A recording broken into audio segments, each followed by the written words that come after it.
boa noite para todos vocês que nos assistem através desta rede de estudos da Bíblia e também para todos vocês que estão conosco aqui no auditório, especialmente para o grupo que acabou de cantar. Nosso muito obrigado. Hoje nós estamos pensando na questão do conteúdo bíblico do Reino de Deus. Aliás, na apostila e na inserção que foi feita se assegura que é o conteúdo bíblico teológico do Reino de Deus. Mas essa palavra teológica, ela é muito carregada, pressupõe uma reflexão, pressupõe algo muito abstrato e assusta um pouco quando a gente a vê escrita. E de fato, se a gente quisesse emprestar a ela a conotação que ela tem, nós íamos ter que aprofundar muito mais a nossa reflexão do que pretendemos nesse estudo bíblico e no todo dessa exposição sobre o Reino de Deus.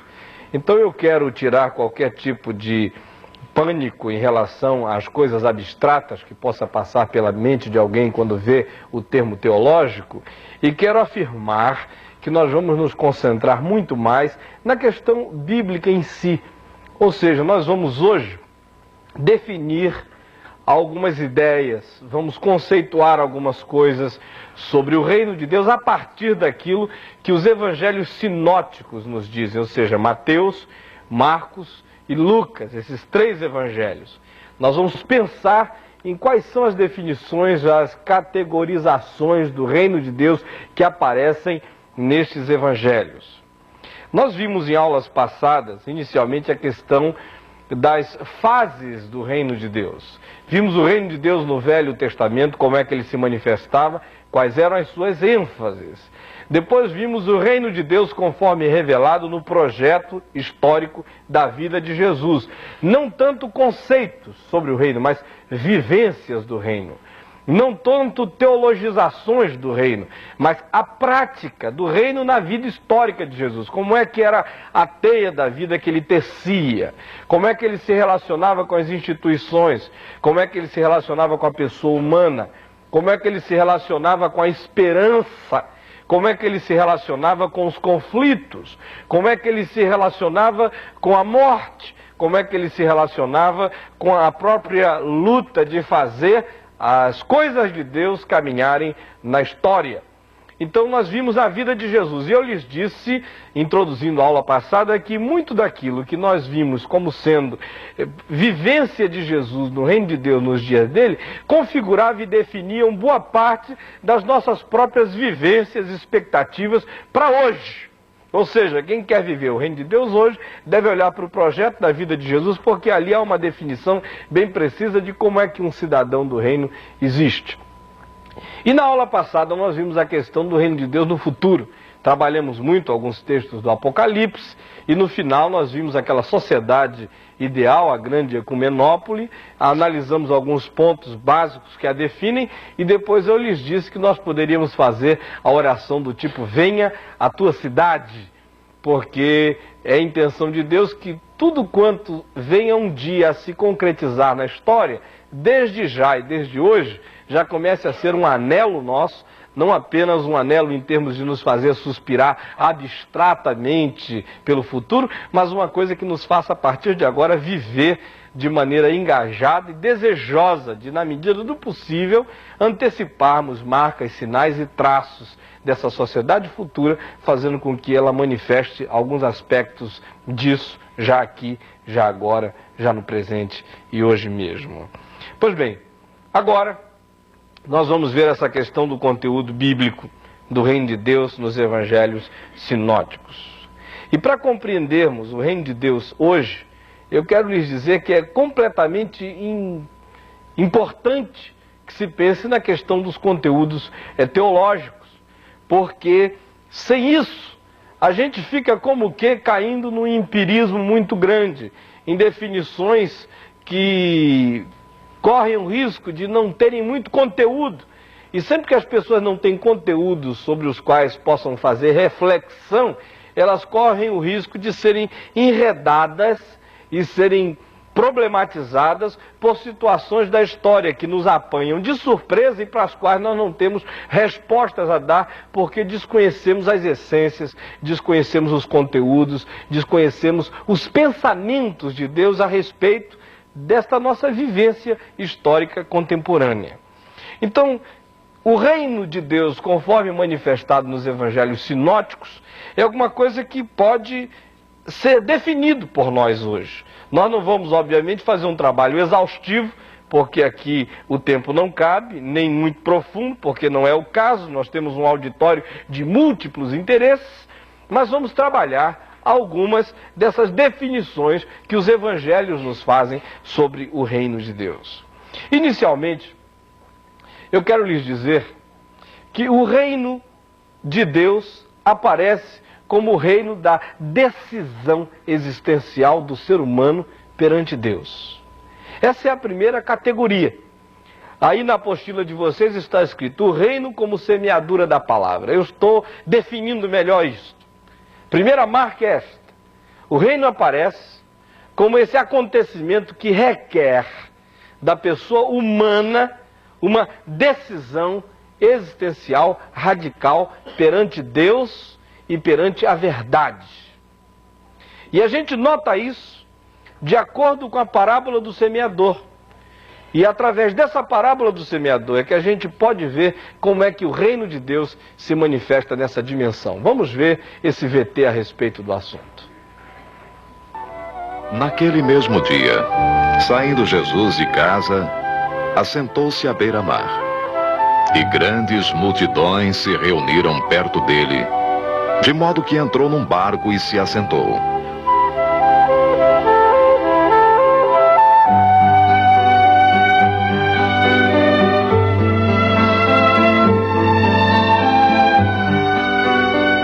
E toda a multidão estava em pé na praia. E de muitas coisas lhes falou por parábolas e dizia: Eis que o semeador saiu a semear. E ao semear, uma parte caiu à beira do caminho, e vindo as aves a comeram. Outra parte caiu em solo rochoso, onde a terra era pouca, e logo nasceu, visto não ser profunda a terra. Saindo, porém, o sol a queimou, e porque não tinha raiz, secou-se. Outra caiu entre os espinhos, e os espinhos cresceram e a sufocaram. Outra, enfim, caiu em boa terra e deu fruto, a 100, a 60 e a 30 por um.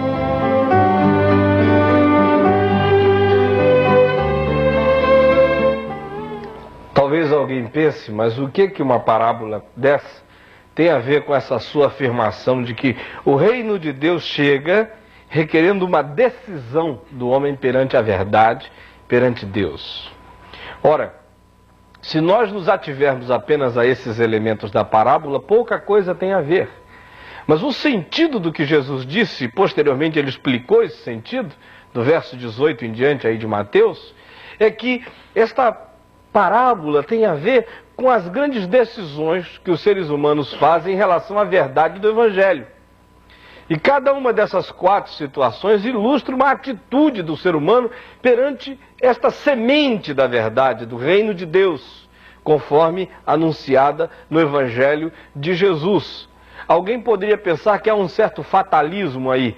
Coitadinhos daqueles em cujos corações a palavra cai mal caída, ou porque cai à beira do caminho, ou porque cai numa terra sem muita profundidade, ou porque cai entre os espinhos, e a sorte é daquele no qual a semente cai numa boa terra. Mas se a gente se prender a isso, realmente parece que a culpa é do semeador, que jogou mal a sua semente. Acontece que essa é apenas uma parábola que ilustra as situações dos corações humanos, todavia põe responsabilidade no coração humano. O coração humano é conforme você o faz. Não é como a terra que recebe fortuita e casualmente uma semente, mas você tem dentro de si essa capacidade de acolher ou não acolher esta palavra que lhe é semeada. É por isso que eu lhes disse que o reino de Deus chega exigindo uma decisão da pessoa em relação à palavra que a toca, em relação à semente do evangelho que nele é semeada.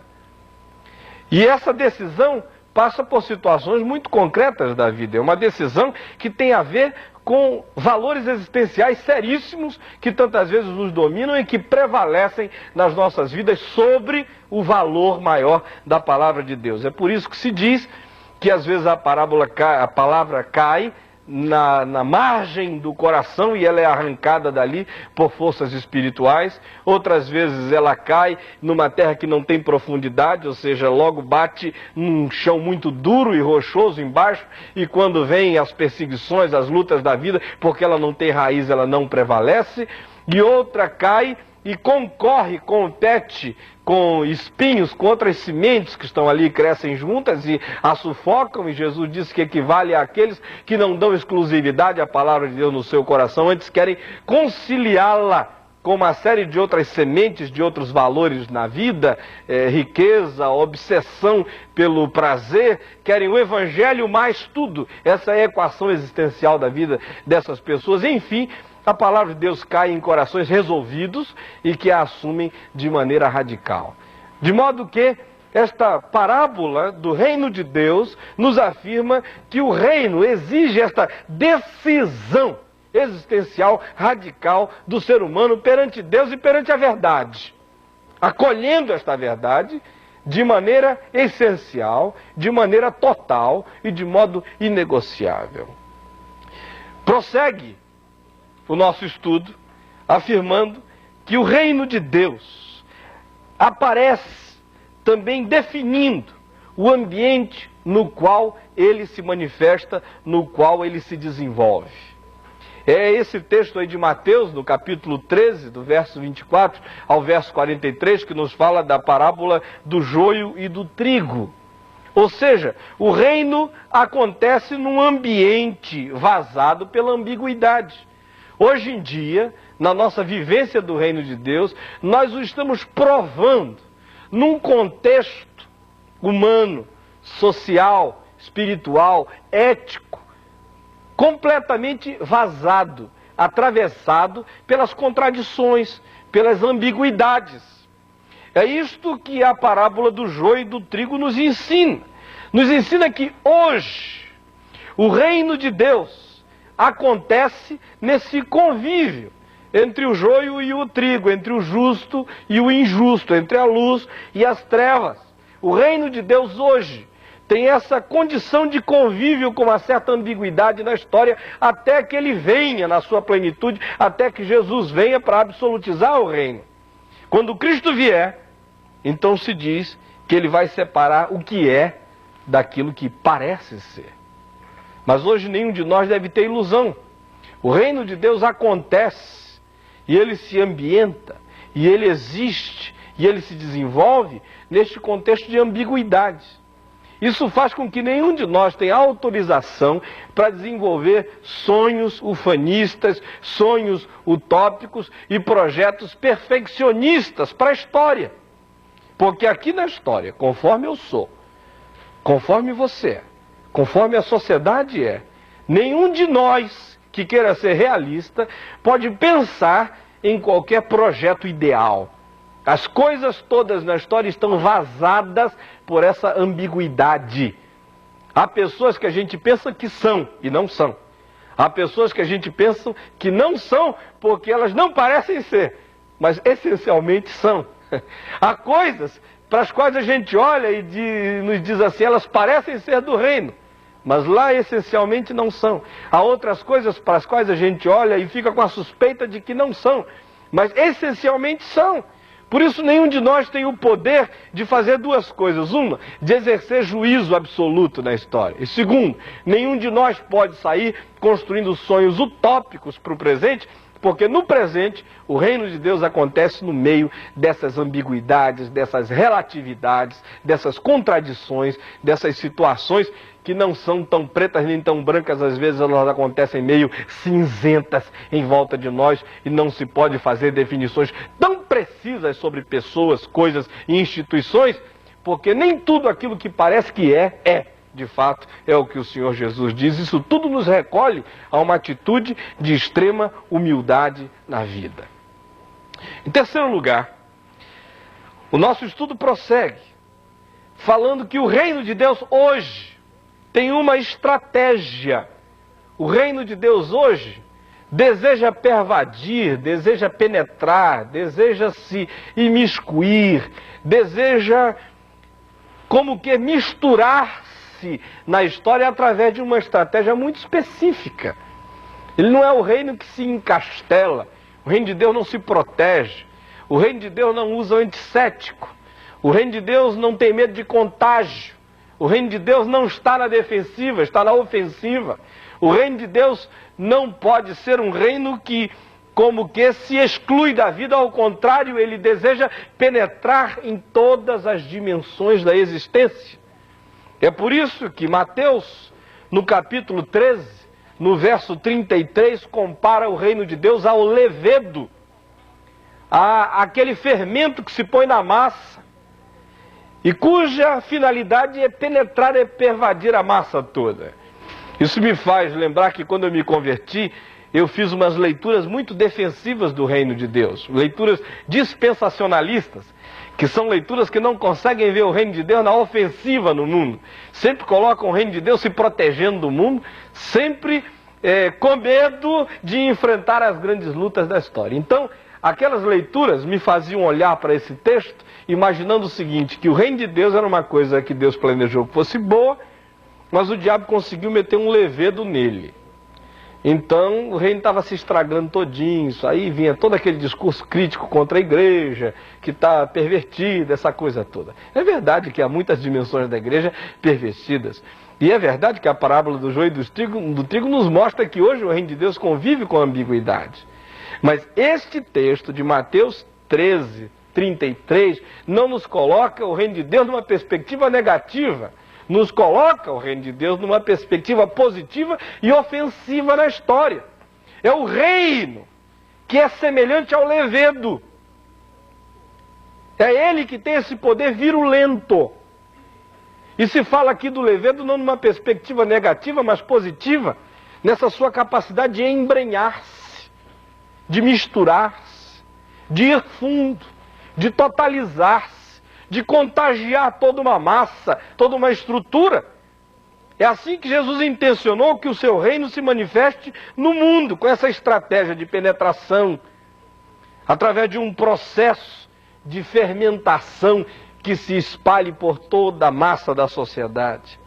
Jesus não deixa dúvida quando diz que o reino de Deus é semelhante ao fermento, ou seja, que o reino de Deus tem esse poder de penetração subversiva que o fermento possui. Anda subrepticiamente, anda por baixo, anda aí nos túneis da vida, e a finalidade dele é alastrar-se, é penetrar, sem precisar pagar pedágio, sem apresentar passaporte, sem precisar carteira de identidade. Ele acaba chegando em todas as dimensões da vida, e a intenção de Deus é que o seu reino seja sinalizado e se presentifique e se mostre, se exponha e apareça e influencie todas as dimensões da vida e da história. Por isso, de vez, eu quero dizer que o reino de Deus, quando pensado apenas em categorias religiosas, ele é ridicularizado, é reduzido e é diminuído. Nós temos que pensar o reino de Deus como quem pensa na vida, e pensar que aonde quer que haja uma dimensão da vida, aí há uma dimensão que desafia o reino de Deus a se tornar presente e a manifestar a soberania de Deus e a fazer aparecer ali a salvação do nosso Deus. E mais, nosso texto prossegue, dizendo que o reino de Deus também propõe uma certa convivência histórica entre os homens. Há uma série de textos aí na apostila que vocês veem nesta porção na qual eu afirmo que o reino aparece como refúgio e acolhimento. Ora, se aparece como refúgio e acolhimento, aparece mostrando um certo tipo de convívio. E as figuras usadas aí são aquelas que nos falam da pequena semente que plantada cresce, se torna uma árvore frondosa, cheia de sombra, e de ninho, e de acolhimento, de abrigo, de asilo, de amparo, para todas aquelas aves dos céus que tentam nela encontrar repouso, encontrar morada, que tentam nela fazer ninho, fazer abrigo. Jesus, com isto, nos apresenta uma visão do reino, na qual a ideia que aparece com poder é a do acolhimento para os que não têm aonde se aninhar. Nós vivemos num mundo assim, onde as pessoas não têm aonde se aninhar, onde mesmo aqueles que têm casa própria não se sentem agasalhados dentro de casa. Porque, de fato, todo ser humano tem dentro de si a ansiedade de uma ave que não encontra pouso enquanto não encontra o ninho da graça de Deus e do amor de Deus. O reino de Deus conta com essa certeza sempre, de que Ele está oferecendo para os seres humanos o que os seres humanos necessitam essencialmente. E mais ainda, que não há nenhuma dimensão, que não há nenhuma sociedade, que não há nenhuma ideologia, que não há nenhuma religião, que não há nenhuma categoria humana que possa oferecer a sombra, o aconchego, o conforto, a pousada, o ninho existencial que o ser humano precisa na história. Só se o encontra quando se o encontra no reino de Deus. E se alguém ainda não foi como que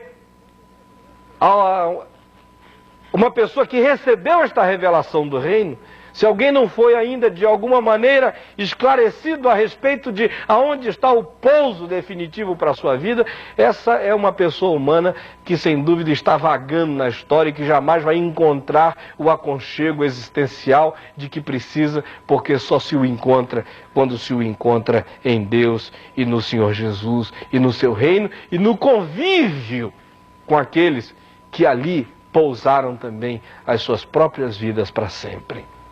E mais ainda, o reino nos oferece hoje uma visão da vida, nos oferece uma nova maneira de encarar a história. Eu gosto muito desta percepção acerca da qual o Evangelho de Mateus, no capítulo 13, versos 44, 45 e 46 nos fala.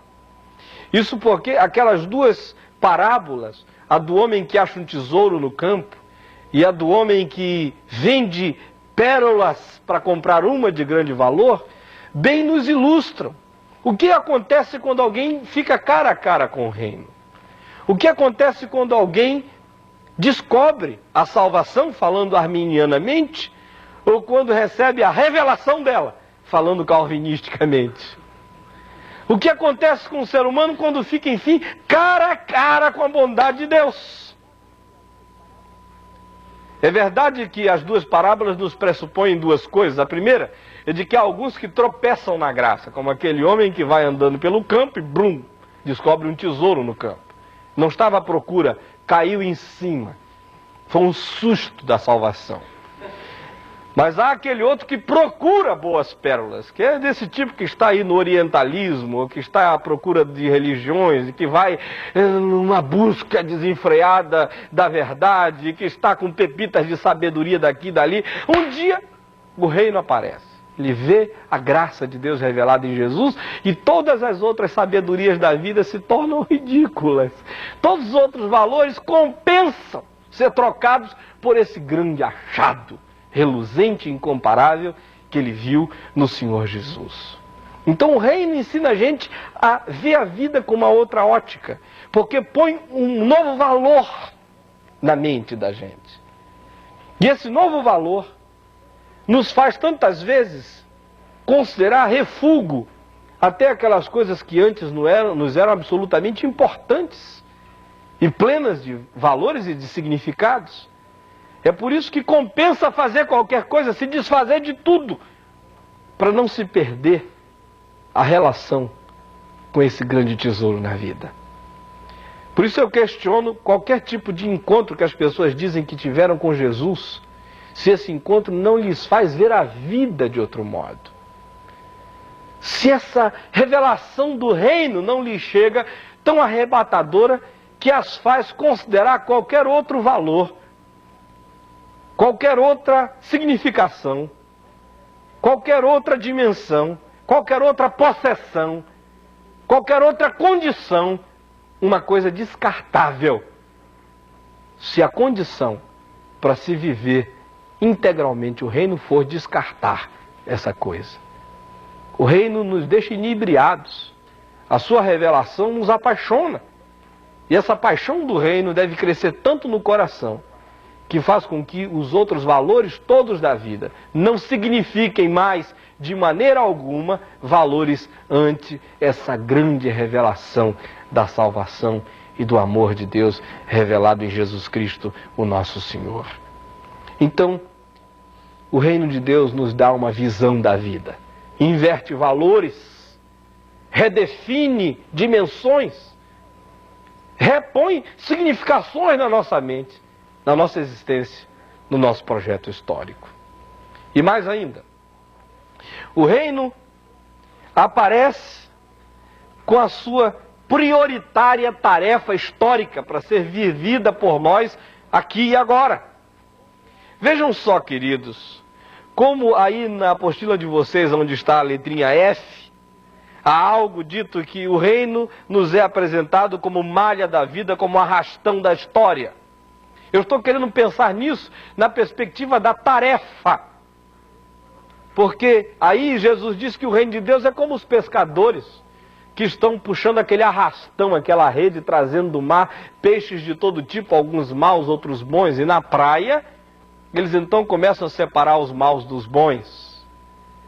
E assim Jesus diz, será na consumação dos séculos. Mas nesse momento da história, nós estamos vivendo esse arrastão, quando a rede está puxando seres humanos de todos os lugares para que venham fazer parte dessa densidade histórica do reino que é a igreja. E na igreja há pessoas de todas as naturezas, de todos os tipos, alguns maus, outros bons. Só que na parábola do joio e do trigo, lá se diz que é o diabo que semeia os filhos do maligno no reino de Deus. Aqui se diz que a própria tarefa da evangelização, desse arrastão da salvação, é que traz gente de todo tipo, para o mesmo convívio histórico. Mas haverá um dia quando essas ambiguidades terminarão. Hoje a gente deve saber que a própria tarefa evangelizadora implica no amontoar de pessoas de naturezas mais distintas, porque as pessoas vêm para a densidade histórica do reino, que é a igreja. A igreja não é o reino, mas é a sua densidade histórica. E as pessoas vêm com as naturezas mais diferentes, alguns regenerados, outros não. Mas o reino nos apresenta como tarefa prioritária, histórica, essa tarefa da evangelização, esse passar da malha da salvação pela vida. E mais ainda, nesse item aí da apostila de vocês, o I, quando se fala do reino como uma festa para a qual todos são convidados, outra vez se fala nessa tarefa daqueles que são cidadãos do reino hoje. Porque a tarefa é esta, de sairmos para convidar pessoas de todas as nações, de todos os lugares, para participarem dessas bodas do reino de Deus. Do rei que preparou a sua festa para o seu filho e convidou pessoas que se negaram a participar deste grande banquete cósmico. É verdade que imediatamente Jesus estava falando dos judeus, da rejeição que eles fizeram para com o evangelho. Mas há uma perspectiva mais ampla do que aquela histórica, conjuntural, que se aplica à resposta que as pessoas dão ao evangelho todos os dias, em todos os lugares, quando ele continua a convidar pessoas para virem participar deste banquete da salvação, e há pessoas que pretextam as coisas mais diferentes para não se envolverem, para não aceitarem este convite da salvação que Deus continua a fazer no mundo através daqueles que são os seus servos. Então o reino aparece hoje através desta tarefa que é minha e que é sua, de sairmos por aí, pelos cantos da vida, pelas esquinas da história, pelos becos da existência e da sociedade, convidando as pessoas para virem, não importando quais sejam elas, de que status são, porque tantas vezes aqueles que eram os chamados mais dignos do banquete se negaram a participar dele. Por isso se incita a que os coxos, os mancos, os párias da vida sejam trazidos quase que com um guindaste de amor fraternal para dentro deste convívio do reino de Deus. E ainda acerca dessa tarefa histórica prioritária do reino, aparece o texto de Mateus 24, 14, quando se diz que a mensagem a ser pregada na história bem configura essa prioridade do reino de Deus hoje. E será anunciado este evangelho do reino a todas as nações, e então virá o fim. Então hoje, a tarefa prioritária para ser desenvolvida no reino de Deus é esta: de lançar a malha da vida, de convidar pessoas para o banquete celestial da salvação, de anunciar o evangelho do reino a todas as nações, a todas as etnias, aos grupos humanos mais diversos, de todas as culturas. Porque só quando este evangelho do reino for pregado a todas as nações é que o fim, meta, o fim, começo, vai poder se manifestar na história. E em sétimo lugar, a palavra de Deus nos evangelhos sinóticos nos fala do reino como trazendo um significado novo para a vida. Eu quero pensar nisso com você, olhando para este texto de Mateus, no capítulo 20, do verso 1 ao verso 16, que nos fala desta parábola dos trabalhadores desocupados, do pessoal que perdeu o emprego na hora da recessão, que não encontrava de modo algum atividade. E o reino de Deus se assemelha ao encontro dessa gente desocupada na rua, na praça, vivendo ociosamente. E diz o Senhor Jesus que o reino tem um valor parecido com esse, de chegar e dar ao desocupado função na vida, de chamar aquele que está à toa na vida e dizer: olha, o meu amor te chamou, não é? Não como o Chico Buarque, o amor de Deus mesmo. Vem cá, eu estava à toa na vida, e não é para ver a banda passar, é para ver o reino acontecer. Então vem viver a vida, não para olhar pela janela o bonde da história, mas vamos fazer a história, vamos trabalhar na vinha de Deus, vamos ceifar nos campos, vamos historiar a vontade de Deus aqui na vida. E lá se diz que essa obsessão do reino de Deus historicamente se traduz pelo fato que quando o reino chega, a falta de significado do homem desaparece. A ociosidade existencial do homem some. A falta de determinação histórica da pessoa vai embora. Quando o reino chega, ele apresenta projeto, atividade, trabalho, utilidade, sentido, rumo, finalidade existencial, sonho. Algo com que passar o dia. Acaba aquela solidão, o tédio de uma existência sem propósito. Ainda que seja no pôr do sol da vida, ainda que seja no ocaso da existência, há tempo ainda de se fazer alguma coisa. Porque Jesus convidou alguns de manhã cedo, disse que mandou convidar outros assim ao meio-dia, outros às 3 da tarde, e um último grupo quando o sol já se punha, mas todos receberam o justo salário, pela atividade que desenvolveram, uns mais, outros menos. Mesmo que seja no pôr do sol da sua existência, ainda dá tempo de você ser alguém que existe com significação para Deus na história. Eu gosto muito dessa ideia, de que o reino de Deus aponta a finalidade, desmonta esse ócio existencial, faz você poder arregaçar a manga e viver com energia, produzir no tempo que lhe for dado produzir. Uns encontraram esse significado muito cedo na vida, outros no meio da vida, outros no fim da vida. Mas para qualquer um, em qualquer etapa da história que encontre o reino, existe a justa remuneração pelo trabalho feito. No Senhor, o nosso trabalho não é vão, é o que diz Paulo. Vá fundo, se dê com toda a alma, porque você vai receber galardão e a sua vida vai encontrar sentido e determinação histórica. Mais ainda, a palavra de Deus prossegue e nos fala que o reino de Deus se apresenta na história através de uma liberdade que pode ser vista pelo fato de que ele se utiliza dos meios mais variados para continuar caminhando. Ou seja, O reino de Deus hoje tem uma liberdade em relação aos meios dos quais se utiliza. Eu gosto desse texto de Mateus 21, 33 e 34, nesse item H da apostila de vocês, onde eu digo que o reino de Deus é o processo histórico da missão de Deus no mundo. O que se está querendo dizer com isso? Nesse momento, nesse ponto, Jesus conta uma parábola para ilustrar o fato de que o reino de Deus é livre. Houve uma época em que ele se utilizou do instrumental do judaísmo. E como que o reino de Deus foi arrendado aos judeus.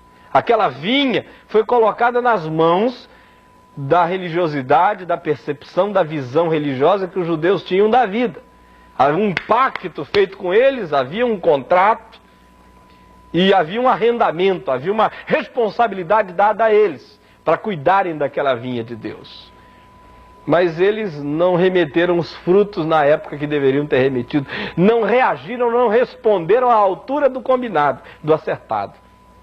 E Deus então começa a mandar profetas, começa a mandar servos seus, eles tratam mal, por último manda o seu filho, e eles dizem, eis aí o filho, matemo-lo, apoderemo-nos da vinha, e vamos viver autonomamente em relação a Deus. E foi isso que eles fizeram com os profetas, foi isso que eles fizeram com Jesus. E Jesus diz então que o reino de Deus é livre, o reino de Deus não precisava do judaísmo. O que fará o senhor da vinha? Pergunta lá o texto. Com aqueles homens malvados. E a resposta de Jesus é que porque eles rejeitaram a essência de Deus, a pedra angular, a proposta de Deus no seu Filho, eles haveriam de ser destroçados. E Deus iria transferir o seu reino para um outro povo, que lhe remetesse os frutos no devido tempo. E aí aparece na história a igreja. Agora, se no passado Deus descartou Israel, eu vivo, no mínimo, com uma atitude de muito temor e tremor. Não com a ideia ou a suspeita de que Deus possa descartar a igreja como corpo de Cristo, isso jamais ele descartará. Mas descartar igrejas, instituições em relação ao seu projeto, eu não tenho a menor dúvida que ele descarta. Descartou Israel, por que não descarta denominações? Por que não descarta estruturas? Por que não descarta projetos históricos que começam a existir autonomamente em relação a Deus e se alienando das grandes intenções de Deus na história? O reino tem esse poder, essa liberdade de seguir em frente e de não se limitar à nossa boa ou má vontade histórica para com ele. Isso é seríssimo, gente. E mais ainda, o reino nos é apresentado requerendo daqueles que são seus cidadãos uma atitude determinada para com ele sempre. E aí nesta letra J da apostila de vocês eu digo que o reino está presente hoje, aqui e agora, e à espera paciente de sua consumação. Ou seja, o cidadão do reino é alguém de quem se requer uma atitude permanente com relação à vinda futura do reino de Deus. Para se viver o reino de Deus hoje, é necessário que se o viva com uma determinada atitude, uma determinada postura. E qual é essa postura? De acordo com Mateus 25, de 1 a 13, é essa postura da vigilância. Um cidadão do reino não pode ser como virgem nécia, que vive o sono da alma, que existencialmente adormece, que se desguarnece em relação à esperança. Um cidadão do reino não pode ser alguém em cujo peito morre a exultação da esperança. Tem que ser alguém que se mantém vigilante e prevenido e preparado. Porque o tempo histórico pode fazer com que muitos de nós nos arrefeçamos nas nossas expectativas em relação ao reino de Deus. E aí há duas mensagens tremendas. A primeira é aquela que fala de que quando Cristo vier, historicamente, pode ser que nos encontre como essas virgens nécias, despreparadas, desprevenidas, sonolentas e alienadas. Mas há também uma outra mensagem que é existencial e é para agora. Porque a morte chega sempre com a mesma iminência, com a mesma rapidez com a qual Jesus um dia virá, no abrir e fechar de olhos. E é absolutamente importante que eu e você estejamos acesos em nós mesmos, como cidadãos do reino, para que essa chegada súbita das coisas últimas de Deus para a nossa vida não nos apanhem sonolentos e não nos encontrem surpreendidos. E mais ainda, o reino aparece através da expressão da sua soberania total e absoluta na história. Aí, nesta letra M da apostila, está dito que o reino vem como alguma coisa, é na letra L, que diz que o reino aparece como a gravidez da salvação na história. E aí há esse texto de Marcos 4, 26 a 29, que nos fala que o reino de Deus é como uma semente que foi plantada e o semeador era um indivíduo que era capaz de dormir sem cuidar da semente, sem adubá-la. Mas apesar dele acordar e dormir, a semente floresceu e deu fruto e abriu as suas espigas na história e realmente disse ao que veio. É interessante que com isso Jesus está dizendo que o reino de Deus tem um certo caminho independente em relação à boa vontade humana. Aí diz, a terra por si mesma frutifica, ainda que o semeador durma, mas o reino segue caminhando na história. Essa semana eu via um programa de televisão, à tarde, na TV educativa, e havia um depoimento de um certo cantor, que eu não vou mencionar o nome aqui, porque eu não tenho muita certeza ainda do que aconteceu com ele, mas ele é conhecidíssimo. E ele dizia o seguinte, para aqueles que o entrevistavam, que ele agora estava redefinindo a sua vida. E a entrevistadora então perguntou, mas escute, você sempre foi uma pessoa conhecida pela sua ausência de fé e de vínculos espirituais, o que deu em você? E ele disse, não, eu era alguém que escondia essa carência, essa necessidade, mas eu era um grande carente. E eu agora estou assumindo que sempre houve dentro de mim, que eu dizia para todo mundo que não existia, mas lá no fundo eu sabia que havia um buraco na minha vida. E ele então começou a dizer como foi que devagar foi se chegando a Cristo. Ele então disse, olha, eu tinha uma bronca terrível de Jesus, porque eu tinha uma bronca terrível da Igreja Católica. E como eu achei que as duas coisas eram a mesma, eu tinha uma bronca de Jesus por tabela. Porque esse negócio de igreja sempre me deixou muito chateado. Acontece que os anos foram passando e eu comecei com essa ansiedade existencial e fui procurar isto em religiões orientais.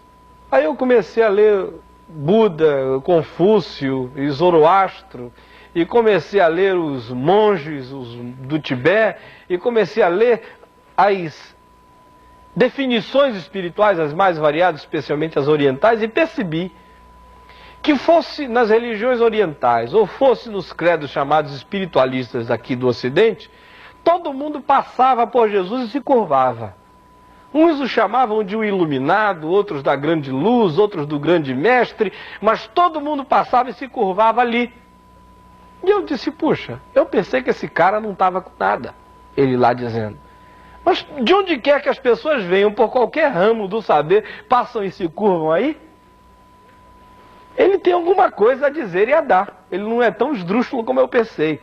E ele disse que então começou a ler os evangelhos mesmo, para ver qual era a de Jesus. E nessa leitura ele ficou embasbacado e perplexo com Jesus.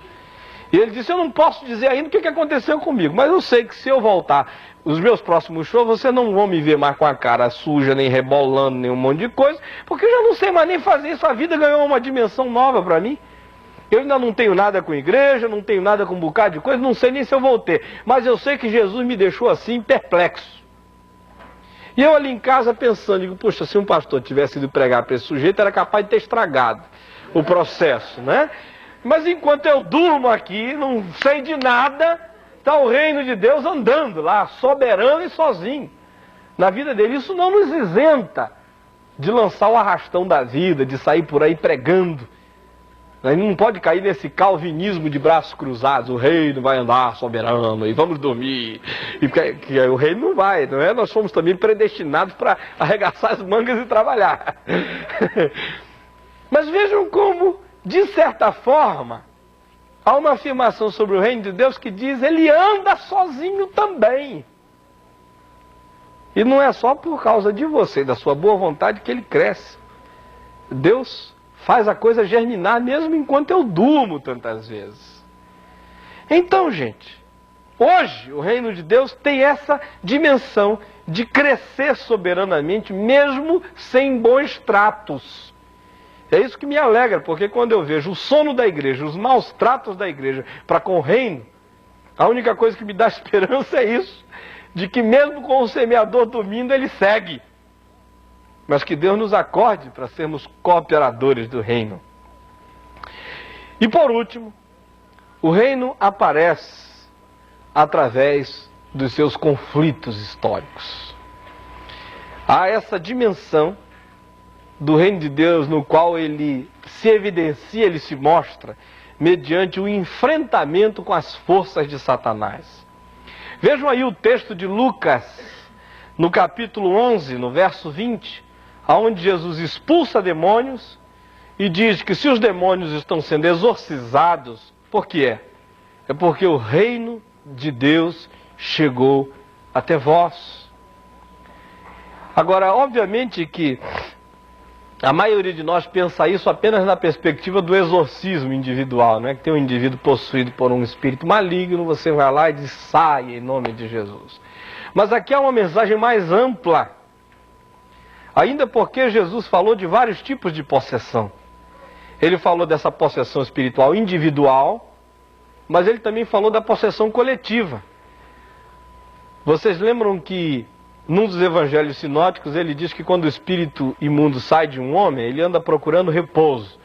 Se ele não acha, ele volta para aquela habitação existencial. Se ela está preparada e desocupada, ele habita e o estado é 7 vezes pior. Ele faz essa aplicação em 2 níveis. Ele diz que isso acontece com o indivíduo, mas ele diz que isso também acontece com uma geração. Assim será com esta geração, ou seja, sociedades inteiras, que às vezes ficam possuídas por essa força maligna.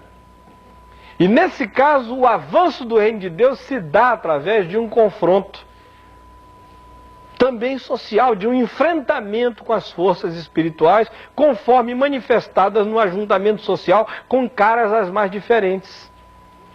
Eu gosto lá do texto de Mateus 16, 17, 18, que nos dizem que as portas do inferno não prevalecerão contra a igreja. Não é uma porta, são as portas. Quer dizer, o inferno tem muitas entradas e saídas.